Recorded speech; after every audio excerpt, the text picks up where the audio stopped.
안녕하세요. 윤시원의 공포라디오 MC 윤시원입니다. 오늘은 마왕님 그리고 뱅진이와 함께 이렇게 인사드리게 되었습니다. 안녕하세요. 안녕하세요. 두 분 뭐 요즘 근황에 대해서 좀 알려주세요. 저는 요새 시청자분들께서 주신 미션을 열심히 수행하면서 방송을 하고 있습니다. 그 어떤 미션이죠? 지금 노방종을 진행 중인데 노방종을 하면서 하나하나 이제 미션이 나오는 거에 있어가지고 다 수행하고 있습니다. 노방종이라고 하면 우리 뱅진 씨가 사실 입사 때부터 이제 계속 노방종을 다달이 했는데 왜 본인은 계속 노방종을 하시는 거죠? 저도 제일 잘하기 때문이에요. 감사합니다. 감사합니다. 열심히 하겠습니다. 네. 왜냐면 제가 이런 얘기를 왜 하냐면은 우리 뱅진 씨가 방송을 잘해요. 그냥 그 순간순간 포인트가 너무 재밌어요. 네, 그리고 감사합니다. 이제 눈빛에서 좀 뭔가 미친놈의 눈빛이 좀 뭔가 보여요. 네, 성공하는 자의 그 말눈광이라고 하죠. 성공하는 자의 눈빛이 있어요. 그래 우리 마왕이 형님은 어떻게? 저는 뭐 언제나 똑같이 안전하게 방송을 하고 있습니다. 그게 성향 차이인 것 같아요. 형님은 좀 뭔가 목표가 있을까요? 목표는 뭐 윤시원을 따라잡자, 아, 뛰어넘자. 요 목표 하나만 보고 있죠. 제 위에는 열려 있습니다. 그런가요? 네, 열려 있어요. 왜냐면 이거를 제가 잘났기 때문에 여기 있는 게 아니라 다들 못하기 때문에 제가 여기 있는 게 아닐까. 네, 그래서 저도 팬들한테 항상 부족한 사람이기 때문에. 아무튼 뭐 잠깐 얘기 사설로 빠졌는데 아무튼 윤시원의 공포라디오는 여러분들이 올려주신 사연을 저와 게스트분들이 소개해드리고 사연에 관해서 이야기를 해보는 자리입니다. 그러면 오늘은 또 어떤 무섭고 미스테리한 이야기가 있을지 기대해보면서 공포라디오 시작해볼까요? 댓글들 읽고 계시나요? 저는 편만 보고 있습니다. 그 댓글 한번 봤다가 상처를 한번 받아가지고 열심히 훈련하고 있습니다. 그 부분에 관련. 자꾸 이제 삭제를 제가 하고 있어요. 너무 화가 나서. 윤시원 나가라. 하지마 이 새끼야! 내 방송국이야! 자, 그러면 오늘은 마왕 형님 거를 먼저 뽑아볼 건데 예. 제가 한번 들어볼게요. 가운데 거요. 제가 뽑은 사연은 펫캠. 백캠이 이래서 있었구나. 이 펫캠이 뭐냐면 네. 집에 이제 반려동물을 혼자 두고 나가게 되는 경우가 많잖아요. 그럴 때 반려동물의 상태를 체크할 수 있게 집에다가 CCTV 같은 걸 설치해두고 휴대폰이나 어떤 다른 방법들로 그걸 관찰할 수 있게 만들어주는 도구죠. 홈캠은 설치해본 적이 있는데 그때 굉장히 소름 돋았던 사연이 하나 있어요. 아무도 없는데 소리가 감지되었습니다 하면서 녹화가 딱 오는 거예요. 딱 들어봤는데 아무 소리도 안 들려요. 그리고 한참 있다가 움직임이 감지되었습니다 하고 그 메시지가 오거든요. 그 부분을 하이라이트를 봤는데 없는 거예요. 매번 같은 시간에만 그렇게 되는 거예요. 같은 시간에. 네네네네. 짐작 가는 거 하나는 있어요. 어떤 거죠? 너무 티적인 생각일 수도 있는데 네. 냉장고 모터 도는 시간. 그랬으면 냉장고가 하루에 한 번씩 돌진 않잖아요. 냉기를 한 번 하게 되는 거는 하루에 몇 번 안 돌아요. 근데 이제 저도 티적인 발언으로 네. 생각이 돼요. 오류인가? 해서 그걸 막 뒤져봤어요. 근데 그런 현상을 겪는 사람들이 꽤 많더라고요. 정말? 네, 그래서 이거 그럼 오류다 해서 제조사에 문의를 해봤어요. 제가 원래 귀찮은 성격이면 안 하거든요. 근데 너무 궁금한 거예요. 제조사한테 문의했더니 제조사도 잘 모르겠다. 저희가 이제 처음 출시하는 건데 다음부터 뭐 펌웨어가 업데이트되면 뭐 하겠다 라고 하면서 중국말로 오더라고요. 중국 제품이어서 그런가? 하고 이제 넘어갔는데 알아냈어요. 뭐죠? 이거는 이제 당직기를 하면서 알아냈어요. 그런 이제 CCTV 사연이 왔는데 저희가 이제 그거를 남의 입장에서 보니까 무섭지 않은 입장에서 보니까 바로 나오더라고요. 뭐죠? 해 지기 전과 해 뜨기 전. 그걸 감지를 합니까? 그러니까 그림자 움직임이 아니요. 그 적외선으로 바뀌는 부분하고 풀리는 부분에서 얘네가 렌즈가 착 하면서 바뀌어요. 불이 딱 켜져요. 그 소리를 감지한 거고 그것 때문에 움직임이 감지됐다고 딱 뜨는 거예요. 그것 때문에 얼마나 제가 그랬는지 아무튼 이런 오류점들이 캠들이 되게 많아요. 미스터리가 하나 풀렸네요. 홈캠. 네, 그래서 어느 정도냐면은 이 홈캠에 대한 너무 파고들다 보니까 뭐 오류점에 대해서 공부하게 되더라고요, 다. 그러다 보니까 이제 캠 사연에 대한 그런 분석을 하는데 좀 많은 도움이 됐어요. 우리 마왕 형님의 사연 한번 들어보도록 하겠습니다.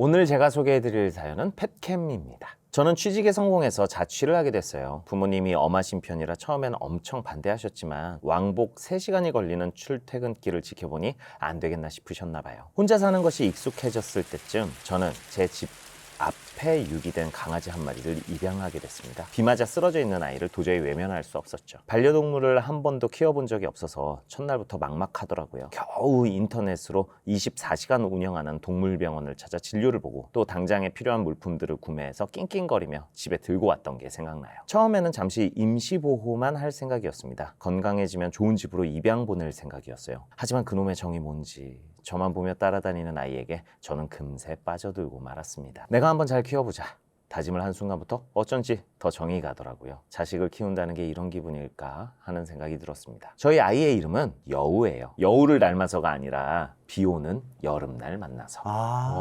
여름의 앞글자 여, 비우의 우, 그렇게 합쳐서 여우라고 부르기 시작했습니다. 여우는 버려진 기억이 남아서인지 분리불안증이 심했어요. 그래서 제가 출근을 하거나 잠시 배달 음식을 가지러 현관문만 열어도 지저대거나 한참을 바들바들 떨었습니다. 제가 여우야 엄마 여기 있어 하고 달래면 그제야 진정하곤 했죠. 그렇다고 출근을 안 할 수도 없고 여우를 그대로 둘 수도 없어서 고민 끝에 전 펫캠을 설치하기로 했습니다. 제가 자취하는 곳은 얕은 언덕배기에 걸쳐진 빌라예요. 그래서 방 창문에서 보면 1층 집인 것 같지만 현관 쪽에서 보면 1.5층인 그런 구조였습니다. 그렇다 보니 방범용으로도 좋겠다는 생각이 들었죠. 거실장 모퉁이에 뒀더니 현관과 제 방문 앞까지 전부 보여 좋았습니다. 여우가 어디서 뭐 하는지 바로바로 알 수 있으니 편하고 안심이 되더라고요. 여우가 짖을 때마다 마이크를 켜서 제 목소리를 들려주면 저를 찾아 돌아다니다가도 자기 집에 자리를 잡고 안정을 찾기도 했어요. 그날도 점심을 먹고 양치를 하다 무의식적으로 여우를 확인하려고 핸드폰을 켰어요. 그런데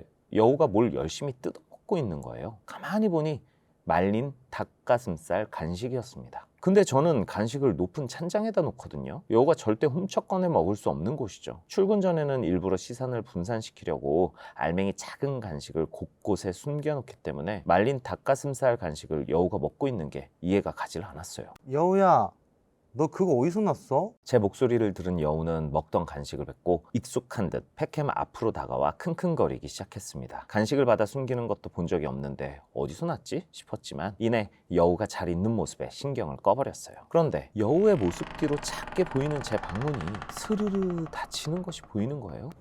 여우가 말썽을 피워놓을까 봐 늘 방문을 꼭꼭 닫고 나오는데 말이죠. 저는 화면을 이리저리 돌려봤지만 어느새 방문은 꼭 닫혀 있었습니다. 집에 가면 녹화된 영상을 다 돌려봐야겠다는 생각을 하며 오후 근무를 마쳤습니다. 하지만 돌려본 영상에선 여우가 여기저기 돌아다니는 모습만 잡혔을 뿐 별다른 이상한 건 보지 못했어요. 그냥 내가 예민했나 보다 싶었죠. 하지만 이상하다는 걸 깨달은 이날 이후로 저는 제가 예민한 것이 아니라는 걸 확신할 수 있었어요. 냉장고 음식이 묘하게 줄어들었고 욕실에 걸린 수건이 제가 습관처럼 놓는 방향이 아닐 때도 있었어요. 전 수건 상표가 꼭 보이게 걸어놓거든요. 그런데 희한한 점은 회사에서 수시로 팩캠을 돌려봐도 뭐 하나 잡히질 않는다는 거였어요. 아, 정말 다 내가 실수로 한 행동들인데 기억하질 못하는 건가? 하는 생각도 들었죠. 그러다 주말 아침이 왔어요. 전날까지 야근을 하느라 여우 산책도 못 해주고 깊게 잠이 들었어요. 알람을 맞춰뒀는데 도무지 눈이 떠지질 않더라고요. 그런데 방 밖에서 자꾸 타다닥 여우가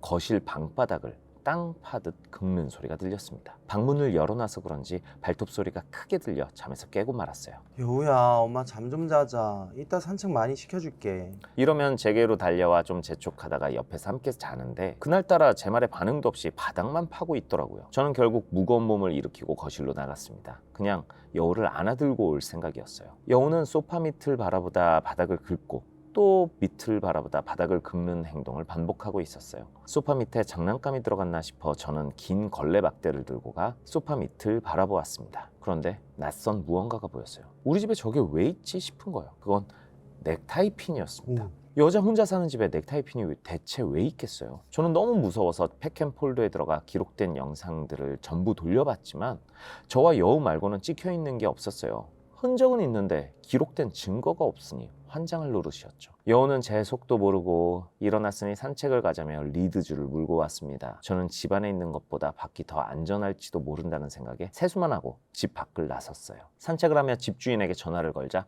집주인 아주머니가 이상하다는 듯 말씀하셨습니다. 전에 살던 사람도 아가씨인데 그런 말 없었는데 창문에 내가 락도 설치해놔서 밖에서 열릴 수가 없거든요. 희한하네. 여우가 산책하다 어디서 물고 들어온 거 아니에요? 차분하게 하시는 말씀을 들어보니 그런 것도 같고 안전에 정말 신경 많이 써주셨거든요. 방범창이랑 창문마다 락도 다 설치해 걸어주셨고요. 현관과 주차장 쪽에는 CCTV도 설치되어 있었습니다. 많이 불안하면 내가 한번 CCTV도 확인해 볼게요.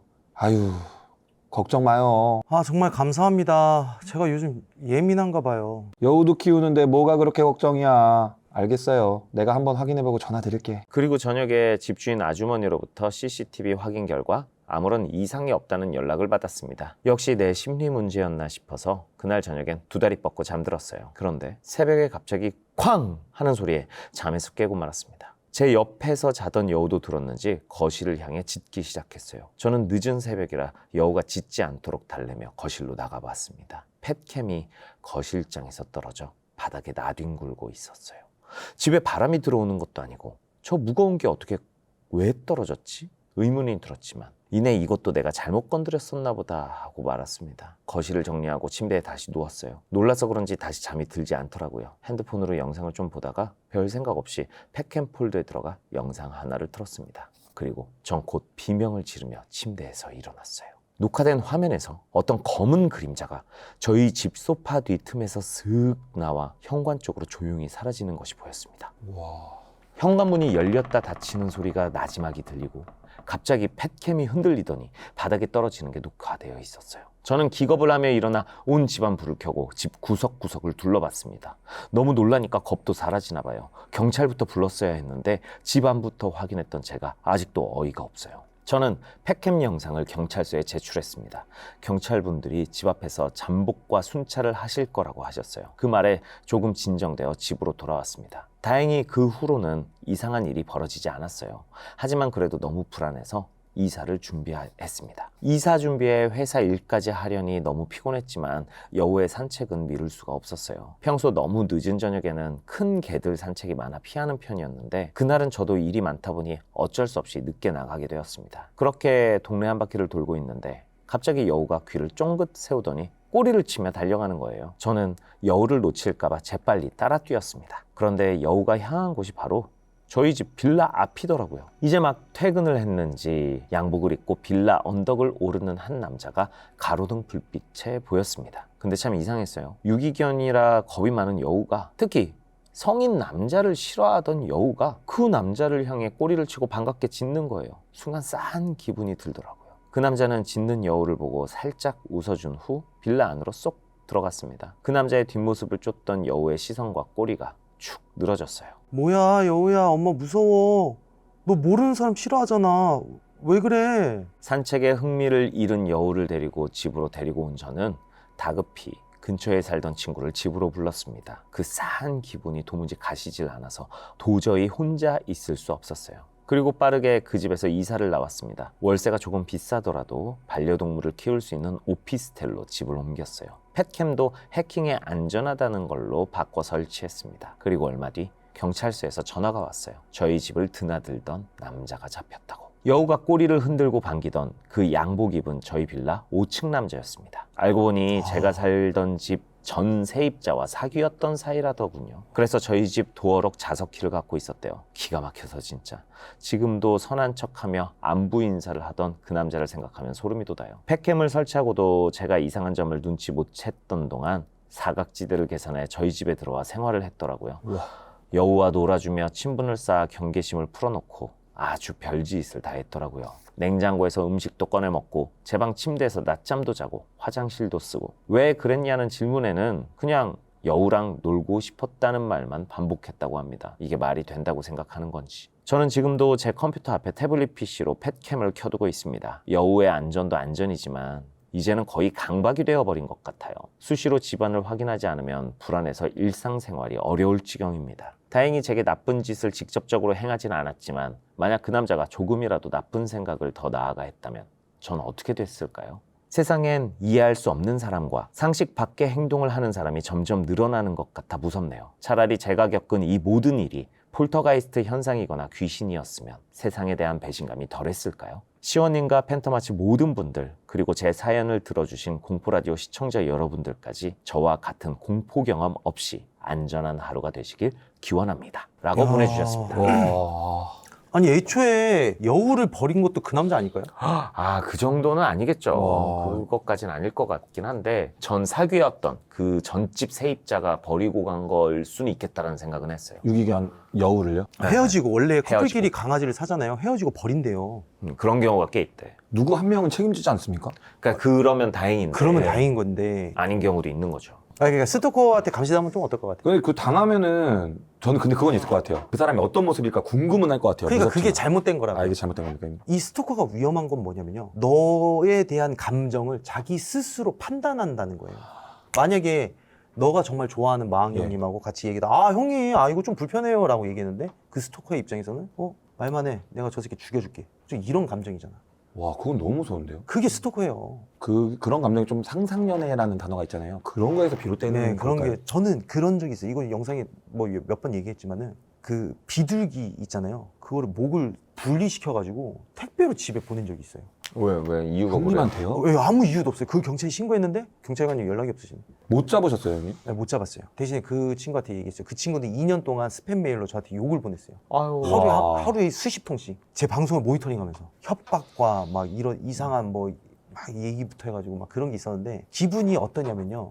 이거는 뭐 내가 감시당하고 있다 아니다가 아니라 어떻게 보면 개인 기피증까지 생길. 지금은 강력하게 대응하고 있으니까 많은 관심 부탁드립니다. 그래서 아무튼 뭐 뭔가 이 이야기를 들어보면서 그 남성분 같은 일들이 비일비재행인 것 같아요. 썰을 들어보면 누군가 내 집에 들어왔다. 근데 저는 그런 부분 때문에 집에 홈 CCTV는 좀 저는 적극적으로 좀 달아놔야 된다라고 생각하고 있어요. 가장 안전해야 될 이 보금자리가 가장 위험한 자리가 되는 순간부터 나의 인생과 하루하루는 점점 더 지옥 같은 날이 되지 않았을까. 지옥.